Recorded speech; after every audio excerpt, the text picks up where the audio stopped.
He told her she was nothing without his name. He laughed as she left for her little errands, tossing a black Amex on the marble table, telling her not to break a nail. He was Mateo Blackwood, a titan of industry. She was Alara, his quiet, beautiful trophy wife. He was obsessed with being the main sponsor of the city's most exclusive event, the Starlight Gala. But a mystery benefactor outbid him, and tonight, in front of everyone who matters, he's about to see his quiet little wife step into the spotlight and utterly destroy him. The penthouse was silent, but not peaceful. It was the sterile, oppressive silence of a museum, a place where things were looked at, but never touched. From 70 floors above the Upper East Side, the sounds of New York City were a distant, irrelevant hum. Mateo Blackwood stood before the floor-to-ceiling windows, a glass of Macallan 25 in one hand, his phone pressed so hard to his ear it might have fused with his skull. "What do you mean, outbid?" He snarled, his voice a low vibration that rattled the crystal paperweight on his desk. "This is the Starlight Gala, not a high school bake sale. You find out who it is. I don't care if it's Musk Bezos or the Pope. Everyone has a price. Find theirs, then double it." He listened for a moment, his face tightening. "An anonymous benefactor wishes to remain private. Don't give me that garbage. Find them. I want that sponsorship. Blackwood Capital will be the name on that stage. Handle it." He ended the call without a goodbye, slamming the phone onto its cradle. He turned his Tom Ford suit, uncreased his anger, a perfectly tailored accessory. His eyes fell on his wife, Alara. Alara Blackwood was sitting in the pearl-white armchair by the cold, modern fireplace, tending to a phalaenopsis orchid. She was, as always, beautiful. Her pale blonde hair was pulled back in a simple chignon. She wore cream-colored cashmere trousers and a matching silk blouse. To Mateo, she was the most expensive and least interesting acquisition he had ever made. "Did you hear any of that?" he demanded. Alara looked up, her grey eyes clear and calm. "I heard you shouting Mateo. It's hard to miss. I'm talking about the gala, the Starlight Gala, the single most important philanthropic event of the year, the one I've been structuring a deal around for 6 months, and some nobody waltzes in and snatches the main sponsorship. Perhaps they simply believe in the cause," Alara said, softly, her fingers gently adjusting a stake for the orchid. The cause was funding STEM education for underprivileged girls. Mateo let out a short, sharp laugh. It was a sound devoid of humor, like metal striking flint. "Believe in the cause, darling, please. This isn't about charity. It's about positioning. It's about having the Mayor Senator Albright and every venture capitalist on the Eastern Seaboard see the Blackwood name synonymous with $100 million philanthropic drive. And you," he said, pointing a finger, "you just sit there with your flowers." Alara stood, brushing a speck of potting soil from her trousers. "The flowers need care. They can't care for themselves." Profound. He loosened his tie, his frustration needing a new target. "While I'm trying to salvage our entire fourth quarter, what's on your grand agenda today?" "A fitting at Bergdorf's, a 2-hour lunch at Le Bernardin. With those other vacuous wives, I have some errands to run," she said simply. "I'll be out for a few hours." "Errands," he scoffed again, the sound truly dismissive this time. He walked to the massive marble island that separated the living area from the kitchen he'd never once used. He pulled his wallet, a sleek black alligator skin piece, and retrieved an Amex Centurion card. The black card. He spun it across the marble counter. It skidded to a stop in front of her. "Go. Buy a new car, a new face, whatever it is you do." he said, his voice dripping with condescension. "Try not to break a nail. God knows you're useless if you aren't decorative." This was their routine. His stress, his condescension, her quiet acceptance. Elara looked at the black card. She didn't move to take it. "I have my own." "Oh, right. Your little allowance," he said with a smirk. He thought of the generous 5-figure allowance he wired to her account monthly, the one she supposedly used for her clothes and her little charity lunches. He imagined it was all spent before the first of the month. Something like that. She agreed. She walked past him, grabbing her simple, unbranded leather tote from the hall closet. "Elara, wait." She paused, her hand on the door. "Tonight, the pre-gala reception at the Astor Linns. Don't be late. And for God's sake, wear the diamonds I bought you in Geneva. The yellow ones. I need to at least look like I have a wife who appreciates what she has." "I'll be there, Matteo," she said. Her hand, perfectly manicured, without his help, closed around the doorknob. "And Elara," he called out, already turning back to the window, his mind on his next call. "Yes. Try to look engaged. Try to look like you understand the world you live in. It reflects on me."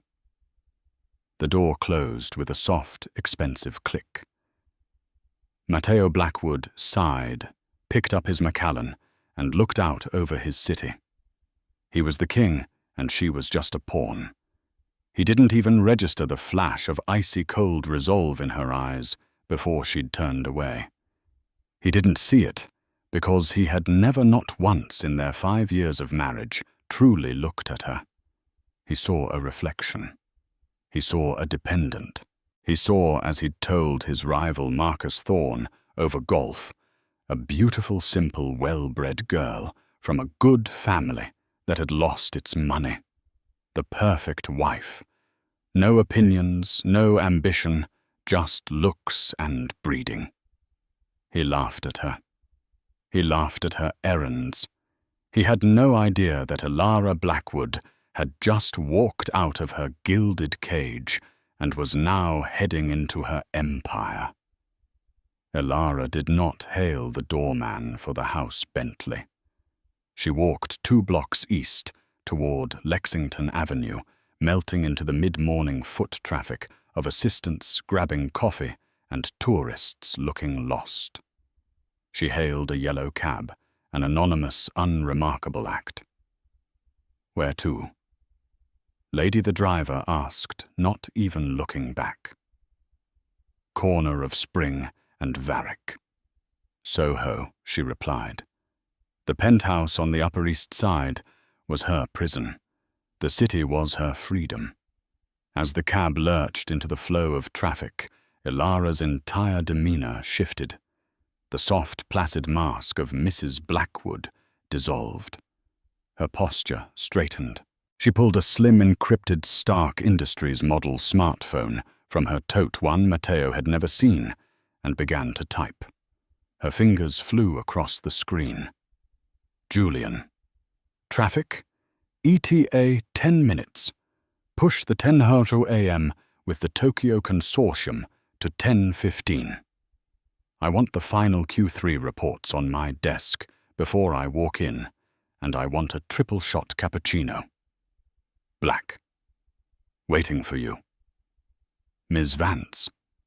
The reply came instantly. 40 minutes later, the cab pulled up to an old 8-story brick building. It was classic Soho architecture, unassuming with a cast-iron facade painted a discreet charcoal grey. The ground floor was an obscure art gallery. There was no gleaming sign, no corporate logo. The only indication of its occupant was a small, sand-blasted brass plate next to a steel door, VA Holdings. Elara swiped a keycard. The steel door buzzed open, revealing not a lobby, but a high-speed private elevator. She stepped in, placed her thumb on a biometric scanner, and the elevator began its silent ascent. The doors opened onto a space that was the complete antithesis of her penthouse. It was a sprawling, open-plan office, buzzing with quiet, focused energy. Exposed brick, reclaimed timber beams, and cutting-edge technology coexisted.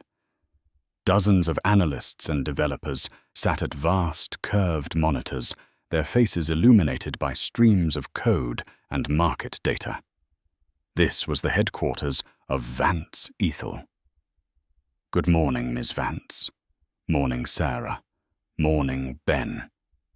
Not Miss Blackwood. Here she was, Miss Vance. A tall man in a sharp, dark blue suit, his hair a distinguished silver at the temples, met her at the elevator with a tablet and a steaming paper cup. This was Julian Hayes, her COO, her mentor, and the only person on Earth who knew her full story. Julian. Thank you, she said, taking the coffee. Report. Good, he said, falling into step as they walked toward her glass-walled office. The Tokyo deal is solid. They're just nervous about the regulatory hurdles in Germany. Your 10:15 call will smooth them over. The Q3s are on your desk. We beat projections by 9%. 9, I expected 12, she said, not unkindly. The TerraTech acquisition is slowing us down. It's a cash-heavy play. Which brings me to the next point, Matteo Blackwood. Elara stopped her hand on her office door. What about him? Blackwood Capital has been sniffing around TerraTech for the last 48 hours. Aggressively. They're trying to structure a leveraged buyout. TerraTech was a struggling but brilliant startup in Arizona that had just patented a revolutionary water purification system, one that could desalinate water with 90% less energy. It was a game changer. He's not buying TerraTech. Elara said, her voice flat. He's putting on the pressure. He sees it as a distressed asset. A quick flip. It's not a flip. It's the future, Elara said. She walked into her office and sat behind a massive desk of reclaimed oak. He thinks in quarters, Julian. We think in decades. Finalize our offer. 30% above his. All cash. Close it by end of day. I want the press release ready for tomorrow night. Tomorrow night, Elara, the Starlight Gala is tomorrow night. I know, she said, a small, cold smile touching her lips. And so is the big announcement. Julian paused, a rare look of concern on his face. He was in his late 50s, a former investment banker who had worked with Elara's father. Are you sure about this? The timing. The gala. You've kept Vance Ethel and Elara Blackwood separate for 5 years. Once this bell is rung, you can't unring it. He will know everything. Elara spun in her chair to look out the window. Her view wasn't of Central Park. It was of the rooftops of Soho, of industry of creation. He called me decorative Julian. He laughed at my errands. He thinks the woman he married is a simple-minded doll who exists to wear his diamonds and host his dinners. Her story was one of careful, deliberate construction. Her father, Dr. Aris Vance, was a brilliant, eccentric engineer. He'd invented the core algorithm for a new type of sustainable energy grid, but died penniless and in debt, his patents collecting dust. Elara, with her quiet brilliance in mathematics and finance, saw what her father's legacy was worth. When she met Matteo, he was the rising star of Blackwood Capital.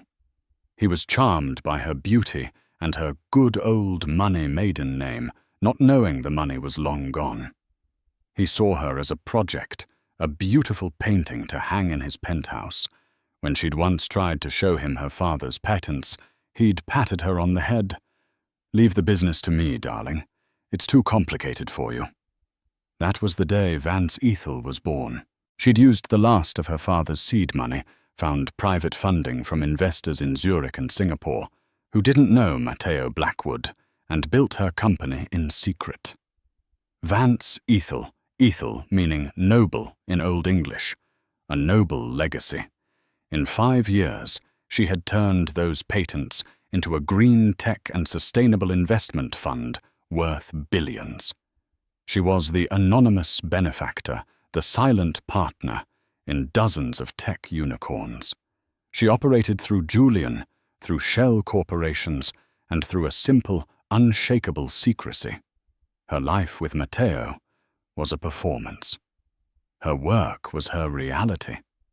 He needs to know, Elara said, turning back to Julian. He needs to see. And the gala, Julian asked. The sponsorship is confirmed. Anonymous benefactor, as requested. But they'll announce you before the main address. I know. I've already sent my bio to Mrs. Astor Lynn's team. Under my name. Your name, Julian's eyebrows shot up. Elara Vance. Yes, he thinks Elara Vance died 5 years ago and became Mrs. Blackwood. He's about to find out Miss Vance has been very, very busy. This is more than business, Elara. This is a detonation. It's a reckoning, Julian, she corrected him. He laughed at me. He told me I was nothing without his name. Tomorrow night, I'm giving him his name back. Matteo Blackwood was not having a good day. After his morning tirade, he'd gone to his office, a cavern of black marble and smoked glass in Midtown, only to find more problems.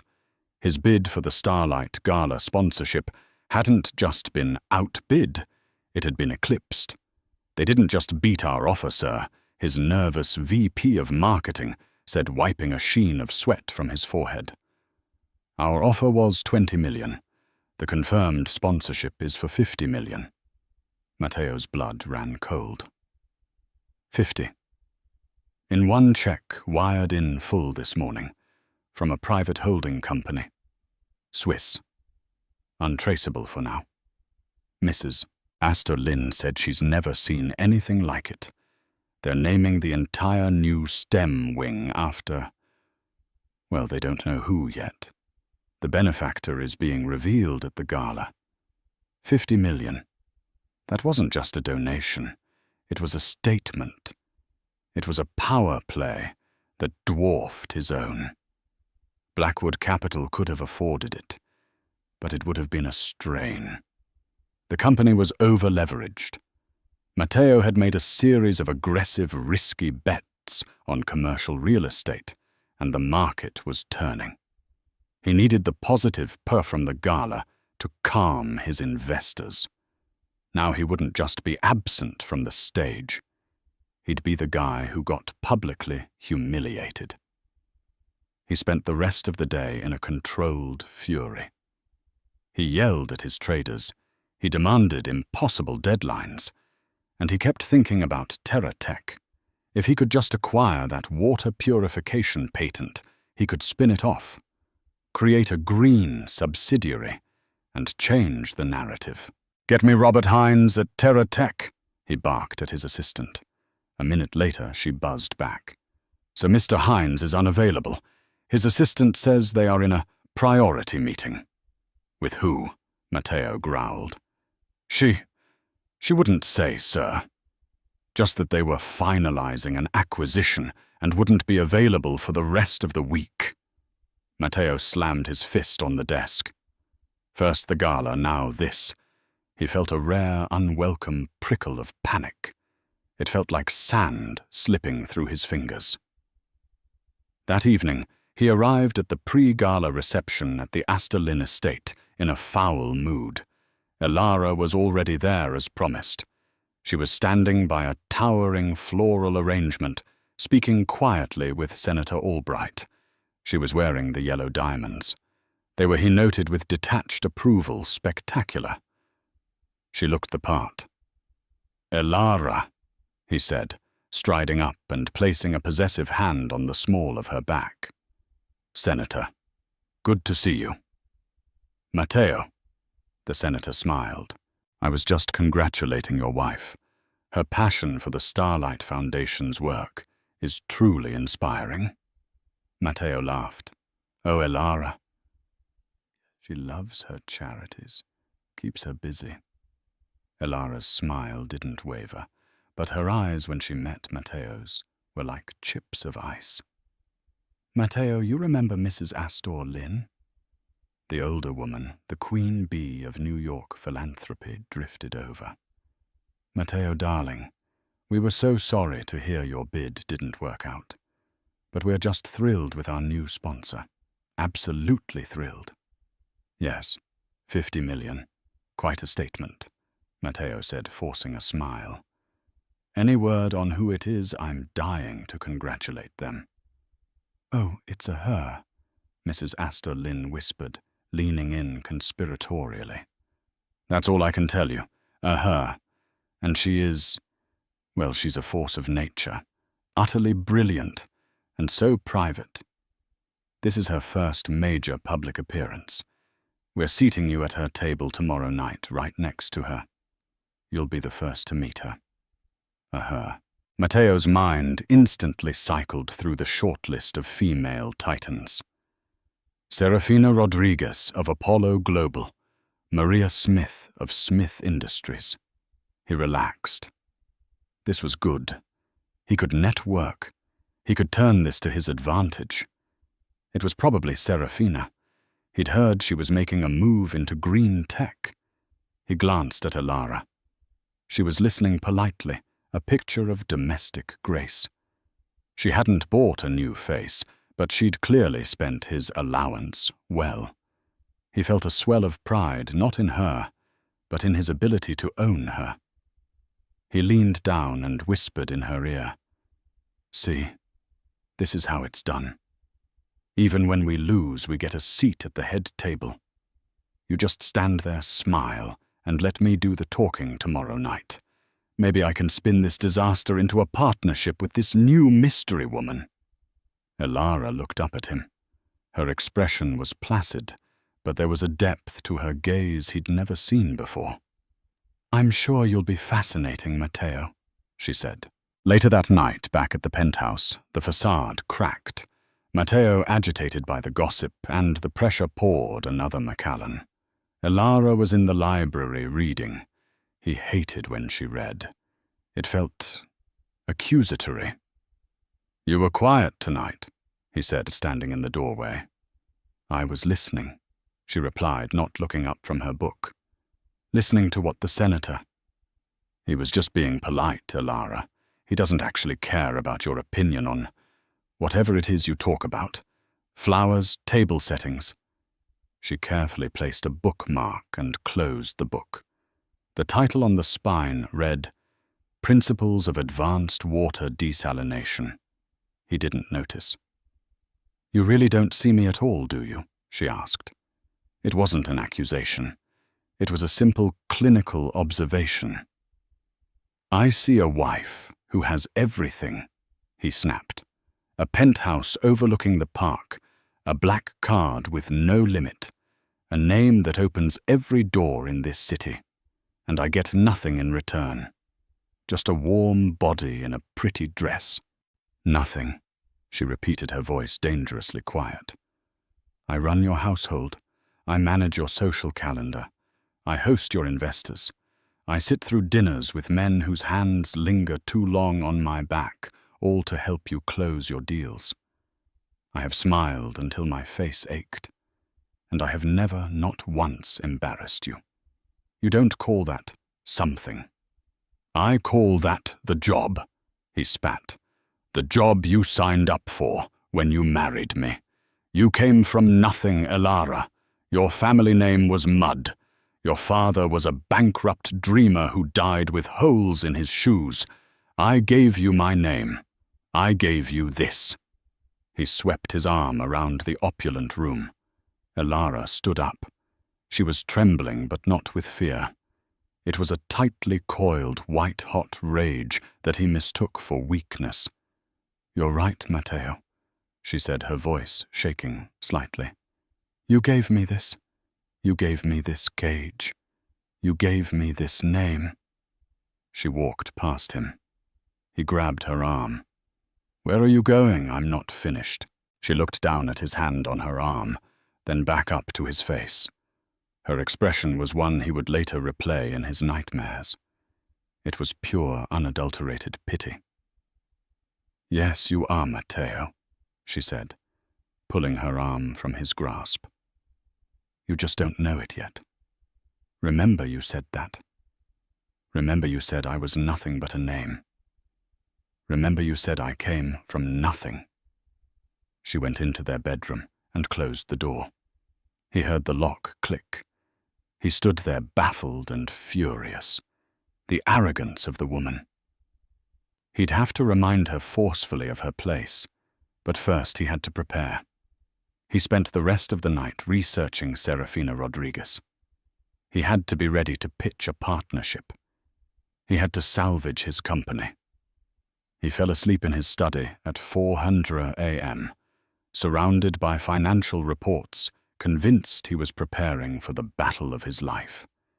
He was right. He was just preparing for the wrong opponent. The morning of the Starlight Gala dawned clear and cold. Matteo Blackwood woke in his study, a crick in his neck and a sour taste in his mouth. He'd dreamt of falling. He showered, dressed in his custom-made Brioni workout gear, and headed for his private gym, only to find Ilara gone. A note was on the kitchen counter. Not a note, really. A post-it. "Have a fitting. We'll see you at the gala. E." "A fitting," he muttered, crumpling the note. "Of course." On the most important day of his quarter, she was off playing dress-up. He felt a flash of irritation at her coldness from the night before, but it was quickly subsumed by his own anxieties. Today was all about TerraTech. He arrived at his office by 7:00 a.m. "Get Hines at TerraTech on the phone. Now. I don't care if he's in a meeting. Tell his assistant I'm prepared to make an all-cash offer 20% over market value. Tell him Blackwood Capital is ready to move. Today." His assistant, pale and nervous, already had the information. "Sir, I'm afraid it's too late. It just hit the wires. TerraTech was acquired." Matteo froze. Acquired by who? Serafina. That rival firm in Chicago. "We don't know, sir. It was a private holding company, VA Holdings. The deal was finalized late last night. All cash, 35% over market value. They completely blindsided us, sir." VA Holdings. Matteo racked his brain. "I've never heard of them. Get me a full workup. Find out who they are. Who's on their board? Who's their CEO? I want a name, and I want it now." This was a catastrophe. TerraTech was his lifeline. It was his pivot. Without it, his portfolio looked dangerously unbalanced. His investors would be spooked. The panic he'd felt earlier returned this time as a cold dread. He was losing control. Across town, Ilara Vance was not at a fitting. She was in the boardroom of Vance Ethel, signing the final document that concluded the $4.8 billion acquisition of TerraTech. "It's done," Julian Hayes said, taking the pen from her. "Congratulations, Ms. Vance. You just cornered the market on sustainable water technology." Ilara leaned back, allowing herself a small, satisfied smile. "My father's dream," she said quietly. "He always said you could save the world with clean water. Now we can." "The press release is queued," Julian said. "As requested, it will go live at 8:00 p.m. tonight, right as the speeches at the gala begin." "Good," Ilara said. I've also instructed Mrs. Astor Lynn's team. My speech will follow the announcement of the Terra Tech Initiative. You're announcing the acquisition at the Gala. Julian looked stunned. That's aggressive. You're not just revealing yourself, you're throwing down a gauntlet. Blackwood Capital isn't the only shark in the water, Julian. It's time the others learned my name. She stood and smoothed her blouse. Now I actually do have a fitting. Her fitting was not at Bergdorf's. It was at a private, unmarked atelier in the West Village, run by a single reclusive designer known only as Madame Seraphine. Seraphine dressed royalty and billionaires who didn't want their names in vogue. Miss Vance, the designer, an elegant woman in her 70s, said as Elara entered. It is ready. Hanging in the center of the room was not a dress. It was a statement. It was not the pale, muted colors Matteo preferred. It was a deep, breathtaking sapphire blue, crafted from a heavy silk that seemed to drink the light. The cut was severe and elegant, a high, structured neckline, long sleeves, and a column skirt that pooled at the floor. It was the dress of a CEO, a monarch. It was a suit of armor. It's perfect, Seraphine, Elara breathed. You are not attending as a wife? Madame Seraphine observed, her eye sharp. You are attending as a warrior. Today they are one and the same, Elara replied. Matteo spent the day in a black fog. His research team had hit a brick wall. VA Holdings was a ghost. It was a labyrinth of international shells registered in Switzerland, managed out of Delaware with its primary funds in a Singapore trust. It was impenetrable. There must be a name, he roared. The only name we can find is the signatory on the SEC filings, sir. A man named Julian Hayes. He's a lawyer. Seems to be the COO. But the UBO, the ultimate beneficial owner, is sealed in a blind trust. Matteo was stumped. He was furious. He was for the first time in his professional life completely outmaneuvered. He went home at 6 to change. The penthouse was silent. Elara's dress bag was hanging on the closet door. It was from Chanel, or so he thought. Elara had been clever. She'd had her assistant pick up a decoy dress from Chanel, one she would wear to the gala, only to change at the last minute. The real dress from Madame Seraphine was already waiting for her in a private suite at the Metropolitan Museum of Art, where the gala was being held. Matteo looked at the Chanel bag. I hope you got something decent, he muttered to the empty room. After last night, you owe me. He put on his bespoke Tom Ford tuxedo. He fastened his Patek Philippe watch. He looked in the mirror. He was Matteo Blackwood. He was a king. He'd been wrong-footed, yes, but tonight he would sit next to the new power player in New York, the mystery woman. He would charm her. He would find out what she wanted. He would forge an alliance. He could still turn this.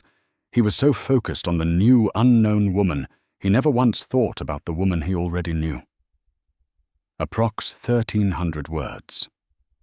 The Temple of Dendur at the Metropolitan Museum of Art was transformed. Bathed in ethereal blue and gold light, the ancient sandstone temple served as a backdrop for the most powerful people in the world. Waiters in white tuxedos moved silently with trays of vintage Dom Perignon. The quiet buzz of conversation was a symphony of mergers, politics, and art. The Blackwoods' Rolls-Royce Phantom purred to a stop at the base of the museum's grand staircase. Paparazzi flashes erupted. Matteo Blackwood! Mr. Blackwood! Matteo stepped out, radiating confidence. He adjusted his bow tie and turned to help his wife.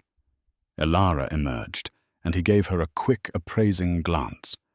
She was wearing the Chanel dress, a perfectly acceptable, elegant, but ultimately safe black sequined number. She looked beautiful and forgettable, his perfect accessory. "Good," he whispered, taking her arm. "You look fine." "Thank you, Matteo," she replied, her voice smooth.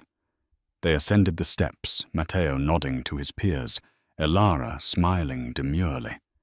Inside the great hall, the air was warm and thick with the scent of lilies. Mrs. Astor Lynn, draped in emeralds, rushed toward them. "Matteo, Elara." "You're here, Mrs. Astor Lynn," Matteo said, kissing her cheek. "A stunning event, as always." "Just wait," she beamed. "Now, Elara, darling, I need to steal you for a moment. We have the private donors' reception in the Sackler wing. Mr. Blackwood," she said, turning to Matteo. "Your table is right at the front, table 1. You're right next to the podium. You'll have the best seat in the house." Matteo felt a thrill. "Excellent. And our sponsor. She'll be there." "Oh, yes," Mrs. Astor Lynn said, her eyes twinkling. "She's preparing. Now, Elara, come with me." Matteo watched Elara walk away, with the event host, a pang of annoyance hitting him. "Probably to review the silent auction items," he muttered. He smoothed his tuxedo and made his way into the Temple of Dendur. His table was as promised, front and center. He saw the place cards: Mayor Johnson, Senator Albright, Serafina Rodriguez, and right next to his own, a blank card that simply read, "Our honored guest." "Matteo!" a voice boomed. Matteo turned to see his rival Marcus Thorne, a broad, boisterous man who ran a rival equity firm. "Marcus, good to see you," Matteo said, forcing a smile. "Is it—" Marcus laughed, clapping Matteo on the shoulder. "Heard you got kicked to the curb on the sponsorship and on Terra Tech, both in 24 hours. That's got a sting, Blackwood." "I pivot, Marcus. You know that. I'm already in talks with the new sponsor. We're at the same table." Matteo lied smoothly. "Oh, are you? Well, I'm eager to see who this mystery woman is. She's got this whole city in a spin." Marcus moved on, and Matteo sat his jaw tight. Meanwhile, Elara was not at a donor's reception. Mrs. Astor Lynn had personally escorted her to a private museum office that had been converted into a dressing room. Her team was there: Julian Hayes, a publicist, and her personal assistant. Hanging on the door was the sapphire blue dress from Madame Seraphine. "Are you ready, Miss Vance?" Julian asked, handing her a folder. Elara slipped out of the decoy Chanel dress. "The speech," she said, taking the folder. "It's just the bullet points you requested, and the final press release. It's scheduled to go live in 10 minutes. Elara nodded, slipping into the heavy silk. It felt cool against her skin. Her assistant helped with the zipper, and as it rose, Elara felt her transformation complete. She was no longer Mrs. Blackwood. She stood in front of the mirror. The dress was magnificent. It was the color of a deep ocean, the color of power. Her assistant undid her simple chignon, and her blonde hair fell to her shoulders. It was brushed back, sleek and severe. She put on her real jewelry, not Matteo's yellow diamonds. It was a modern architectural necklace of white gold and raw-cut diamonds, a piece she had commissioned herself from a designer in Antwerp. She looked formidable. "Good," she said, her voice a low, steady hum. "It's time." Back in the Gala, the lights began to dim. The chatter subsided. Matteo sat straighter, checking his Patek Philippe. 7:59 p.m. At that exact moment, in every newsroom and trading floor in the world, an alert pinged. Businesses wire, VA Holdings. A private green tech fund acquires TerraTech in 4.8B, all-cash deal. Initiative to be announced at Starlight Gala. Mateo's phone vibrated on the table. So did Serafina Rodriguez's. So did Marcus Thorne's. A collective murmur went through the room as dozens of high-profile guests read the alert. Mateo's eyes widened in horror. VA Holdings, the ghost, they were here. This was the sponsor. His head whipped around, scanning the room. Who was it? Who was VA Holdings? On stage, Mrs. Astor Lynn tapped the microphone. Good evening, ladies and gentlemen. Welcome. Tonight we have shattered every record in the history of the Starlight Foundation. We have done so thanks to the vision and unparalleled generosity of one person. Mateo was sweating. His heart was hammering. This was it. This person is to me the very definition of a modern visionary. Someone who built an empire not for fame, but for the future.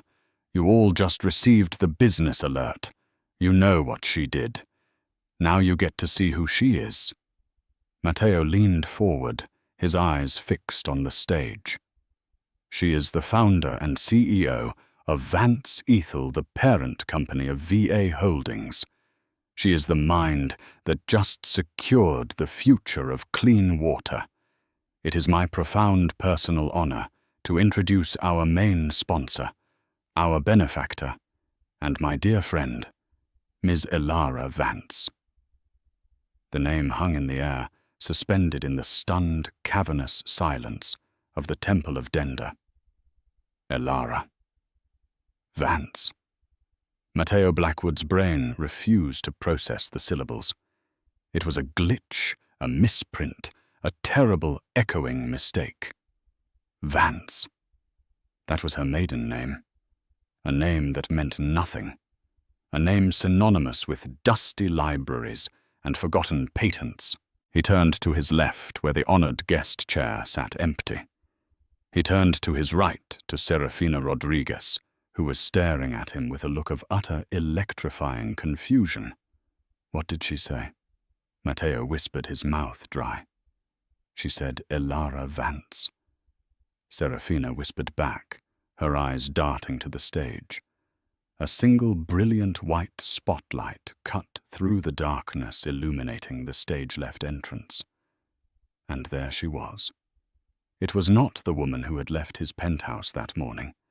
It was not the demure wife in the safe Chanel dress. This was a different being inwardly. The woman who walked onto the stage was a queen.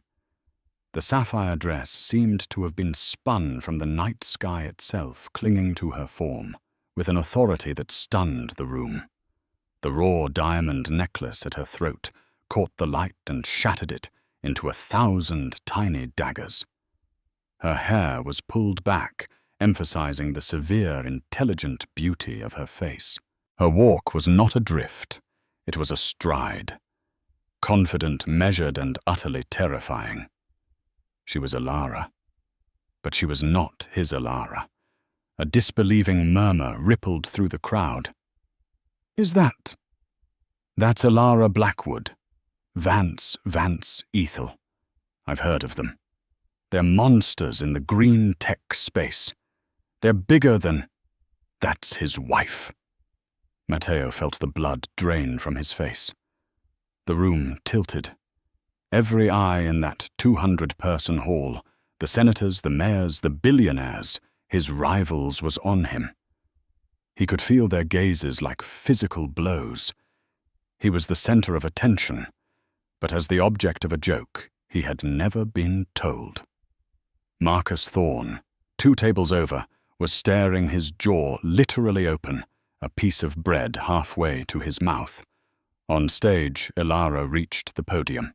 She adjusted the microphone, the sound echoing in the silence. She looked out at the crowd, her gaze sweeping over them, calm and commanding. Then her eyes found Mateo's. She looked right at him. Table 1. The best seat in the house. There was no malice in her gaze, no anger, no triumph. There was something far, far worse: indifference. It was the look a geologist might give a common rock before stepping over it. In that single 3-second stare, Matteo Blackwood ceased to exist for her. "Thank you, Mrs. Astor Lynn," Elara's voice rang out. It wasn't the soft, agreeable murmur he was used to. It was a clear, crisp, confident alto. A CEO's voice. A voice that closed billion-dollar deals. "My father, Dr. Aris Vance, was a brilliant man," she began. "He believed that true innovation wasn't about profit, it was about legacy. He dreamed of a world where technology served humanity, not the other way around. But he was a dreamer, not a businessman. He died with pennies in his pocket, and a mind full of dreams that the world told him were worthless." Matteo remembered his own words, sneered in the library. "Your father was a bankrupt dreamer who died with holes in his shoes." He felt a cold spike of nausea. "For the past 5 years," Elara continued, "I have worked to make those dreams a reality. I founded Vance Ethel with a simple mission to fund the future, to find the brilliant minds the world has overlooked and give them the resources to change the world." She was Vance Ethel, VA Holdings, V.A. Elara Vance. It was so simple. It was so obvious. It had been right in front of him, sleeping in his bed for 5 years, and he had been laughing at her. "My father's greatest unfinished work," she went on, "was in water purification. He believed that access to clean water was not a privilege, but a fundamental human right." Matteo stopped breathing. "No. That is why I am so thrilled to announce tonight that my company Vance Ethel has completed its acquisition of TerraTech." The room gasped. This wasn't just a donation speech. It was a market-moving announcement. Serafina Rodriguez shot Matteo a look that was half pity, half unholy respect for his wife. She bought it," Matteo choked out. The company he was hunting, the company that was his lifeline. His quiet, simple wife had bought it out from under him while she was supposedly at a fitting. "Effective immediately," Elara announced. "Vance Ethel is open-sourcing the core TerraTech patent. It will be made available, free of charge, to the Starlight Foundation and any non-profit organization working to bring clean water to developing nations. That is my father's legacy. That is the future we are funding." She didn't need the profit from the patent. She was giving it away. She wasn't just richer than him. She was in a different league. He played for profit. She played for power. A standing ovation began a rolling wave of thunder that shook the ancient temple. Senator Albright was on his feet. The mayor was on his feet. Serafina Rodriguez was on her feet, clapping with genuine admiration. Matteo remained seated frozen. He was a statue in a Tom Ford suit. He was paralyzed by the sheer scale of his own stupidity. His allowance, her errands, his condescension, his laughter. "Try not to break a nail. You are nothing without my name." A beautiful, simple, well-bred girl. His entire life was a lie. He wasn't the king. He was the court jester in his own home, and the entire world had just found out. Elara raised her hand, and the applause slowly died down. "Thank you," she said. She smiled a real radiant smile that Matteo had never seen. It was not meant for him. It was meant for her audience, her peers. She concluded her speech, gathered her notes, and walked off the stage. She didn't look at him again. The lights came up. The buzz in the room was electric. But no one was talking about the foundation. They were all talking about Elara Vance, and they were all looking at Matteo Blackwood. He sat there, the spotlight gone, as the first person finally approached his table. It was Marcus Thorne. He walked over slowly, picked up Matteo's untouched glass of Dom Perignon, and raised it in a toast. "Well, Blackwood," Marcus said, his voice laced with a brutal, mocking pity, "you finally did it. You're married to the most powerful person in the room." He took a sip. "Amazing. All this time we thought you were the shark." He leaned in closer, his voice dropping to a conspiratorial whisper. "Turns out, you were just the bait." The rest of the gala was a blur of humiliation for Matteo. He was a ghost at his own funeral. The seat next to him, the honored guest seat, his wife's seat, remained empty. Elara, as Miss Vance, was not sitting down. She was holding court. Matteo watched as if from a great distance, as a gravitational pull formed around her. The mayor was laughing at something she said. Senator Albright had a hand on her arm, speaking with earnest intensity. Serafina Rodriguez, the woman he had planned to pitch, was waiting in line to speak to her, looking impressed. No one spoke to Matteo. No one even made eye contact. He was irrelevant. The name Blackwood, which he had thrown in Elara's face as her single greatest asset, was now a footnote to Vance. He wanted to flee. He wanted to scream.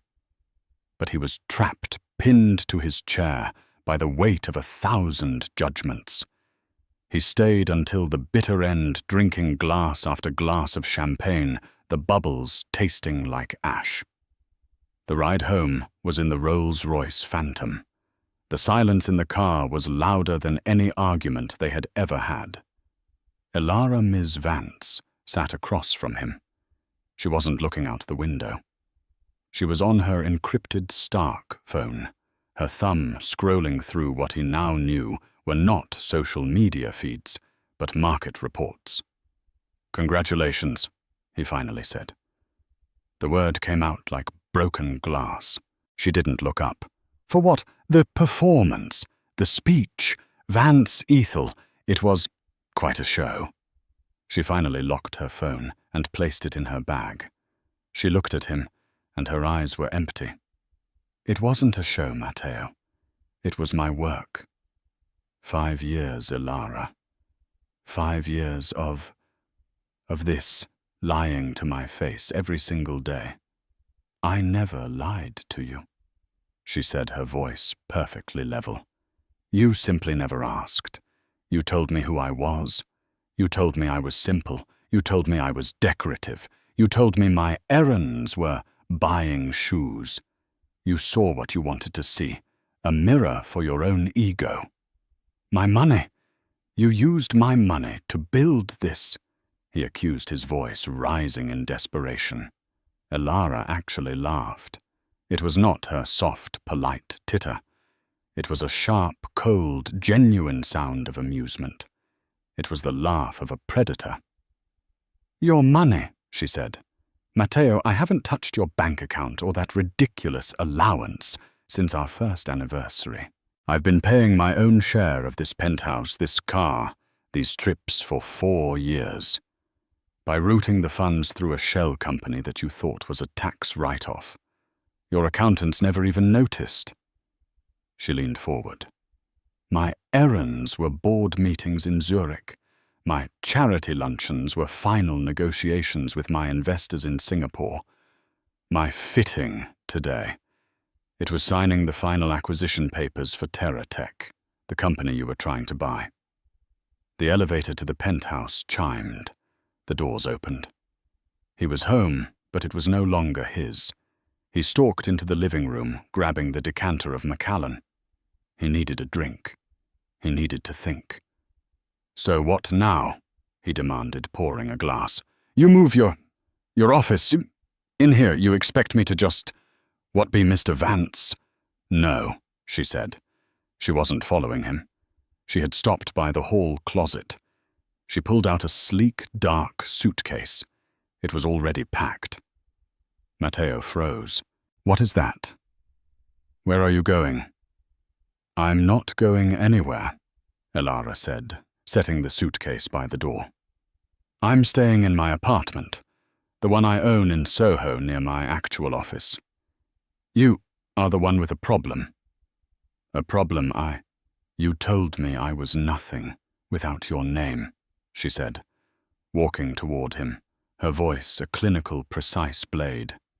You told me I came from nothing. You laughed at my father's legacy. You stood in this very room and called me a vacuous wife. Elara, I was stressed. The market. I didn't mean... You did, she said, stopping just feet from him. You meant every word. The only reason you're backtracking now is because you've seen my bank balance. You don't respect me, Matteo. You respect money. And you just realized I have more of it than you ever will. He saw his mistake. His company was leveraged. She was liquid. He needed her. He shifted tactics. Elara, darling, be reasonable, he said, trying for a conciliatory tone. Think of what we could do together. Blackwood and Vance. We could be unstoppable. We could merge. We love each other. She looked at him. The pity was back, sharp and devastating. Love, you don't love me. You loved the idea of me. You loved owning me. But the most valuable thing you owned just walked out of its cage. She walked to the door. And as for merging, she paused, her hand on the handle. You should probably call your CFO. A cold dread deeper than anything he'd felt at the gala seized him. Why? Blackwood Capital is over-leveraged, Matteo. You made bad bets on commercial real estate. Your investors are nervous. You needed the TerraTech deal to calm them. You needed the gala to look strong. You have neither. How do you know that? He whispered. Because while you were busy researching Serafina Rodriguez, I was busy becoming your primary creditor. He dropped his glass. The Macallan, 25. His symbol of power shattered on the marble floor. What, Vance Ethel, through a subsidiary in the Cayman Islands, bought your debt last week. All of it. The $800 million you owe to Deutsche Bank and the Hong Kong consortium. I own it. She opened the door. Her COO, Julian Hayes, was standing outside next to a private security guard. Matteo Blackwood. Julian said, his voice polite but firm. You'll be receiving a call from our legal team at 9:00 a.m. tomorrow.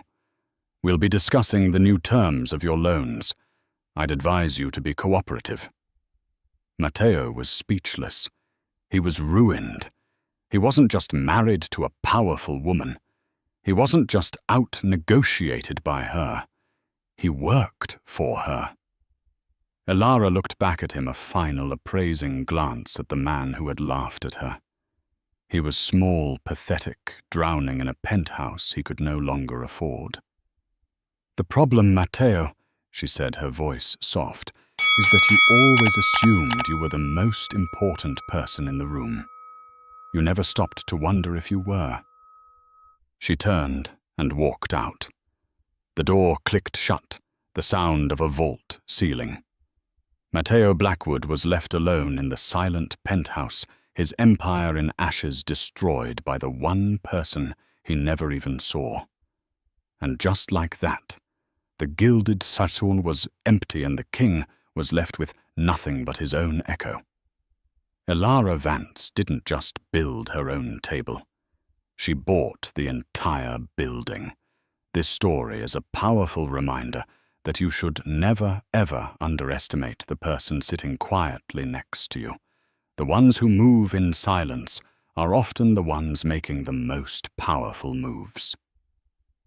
What did you think of Matteo's reaction? Was Elara's revenge too harsh, or was it perfectly served? Let me know your thoughts in the comments below. I read every single one.